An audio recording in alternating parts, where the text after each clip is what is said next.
আপোনালোক সকলোকে মই অন্য এটি ভিডিঅ'লৈ স্বাগতম। আজি মই এটি টিচাৰ এডুকেশ্যন প্ৰগ্ৰামৰ ন'টিচ লৈ আহিছোঁ। ITEP programme 2026। বলক ন'টিচটো কি আছে পঢ়ি চাওঁ। This is to notify that the admission timeline for the Integrated Teacher Education Program ITEP 2026 admission for all concerned participating institutions of Assam as mentioned below for the information, guidance and strict compliance.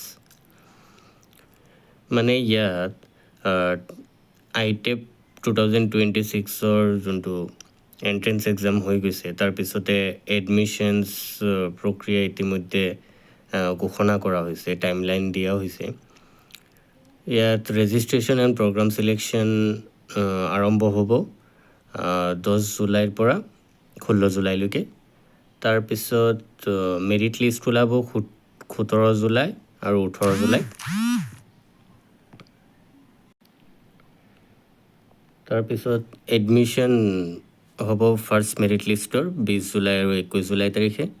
Second merit list preparation of second merit list, মানে second merit list ওলাব 22 July.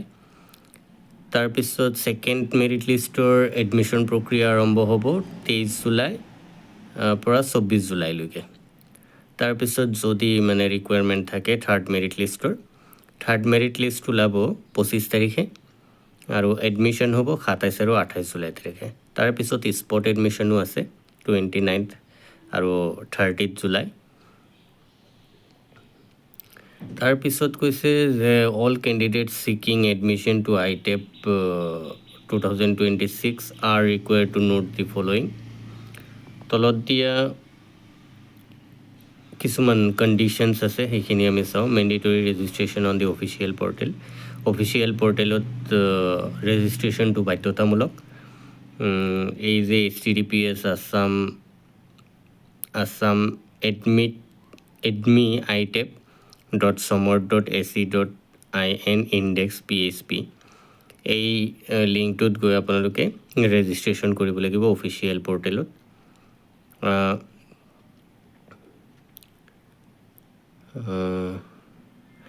আৰু ইয়াত এটা কৈছে যে email address আৰু mobile নম্বৰটো আপোনালোকে যেতিয়া NCETৰ এণ্ট্ৰেন্স দিছিলে সেইটো সময়ত যোনটো ফোন নম্বৰ আৰু ইমেইল ইউজ কৰিছিলে ৰেজিষ্ট্ৰেশ্যনৰ সময়তে সেই ইমেইলটোৱে ইউজ কৰিব দিছে। তাৰপিছত কৈছে auto fetching of NCET scores candidates are informed that দিয়াৰ NCET examinations scores will be automatically retrieved by the admission portal upon entry of their NCET registration number followed by OTP based validation. তো আপোনালোকৰ যোনটো NCET স্ক'ৰ্ছ আছে, মানে ITEPৰ যোনটো entrance দিছিলে এণ্ট্ৰেন্সৰ যোনটো score আছে, নাম্বাৰ আছে, সেইটো আপোনালোকে ৰেজিষ্ট্ৰেশ্যন নাম্বাৰ আৰু OTP দি ভেৰিফাই কৰাৰ পিছতে অট'মেটিকেলি ফেচ হৈ যাব, নিজে আহি যাব। আপোনালোকৰ মেনুৱেলি স্ক'ৰটো আপলোড কৰিব নালাগে। ইয়াত কৈছে আপোনালোকৰ ছ'ল ৰেছপনচিবিলিটি, মানে আপোনালোকৰ এটা দায়িত্ব থাকিব, সেইটো হৈছে যে আপোনালোকে কাৰেক্টলি এই যোনটো ৰেজিষ্ট্ৰেশ্যন নাম্বাৰ আছে সেইটো এণ্টাৰ কৰিব। তাৰপিছত আছে admission as per institutional policy. Admissions to ITEP 2026 at all participating institutions shall be carried out in accordance with respective university and institutional admission policy is duly approved by the competent authority and notified on the official websites of concerned institution on the admission portal. Candidates are advised to carefully read the applicable institutional admission policy before submitting their application.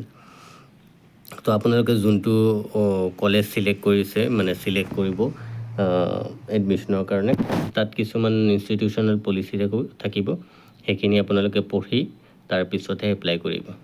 এইখিনি আছিলে আজিৰ ভিডিঅ'ৰ মূল বিষয়বস্তু। চ' আপোনালোকে ইয়াৰ বিষয়ে আৰু বিতং তথ্য জানিবলৈ কমেণ্ট কৰিব কমেণ্ট বক্সত। আৰু আমাৰ তেজপুৰত যিহেতু দৰং কলেজত ITEPৰ নতুন কোৰ্চ এড কৰা হৈছে, চ' আপোনালোকে দৰং কলেজৰ ITEP ৰিলেটেড যাৱতীয় তথ্য জানিবলৈ এইটো ভিডিঅ'ত এইটো চেনেলৰ লগত কানেক্টেড থাকিব। তাৰপিছত ৰাঙাপাৰা কলেজতো ITEPৰ নতুন কোৰ্চটো এড কৰা হৈছে, চ' আপোনালোকে তাৰো ইনফৰমেশ্যন এইটো চেনেলত পাই যাব। So' thank you so' much for ৱাচিং। আৰু যদি ভিডিঅ'টো ভাল লাগে চেনেলটো ছাবস্ক্ৰাইব কৰি ৰাখিব আৰু লগৰ বন্ধুবৰ্গৰ লগত শ্বেয়াৰো কৰি দিব। Thank U.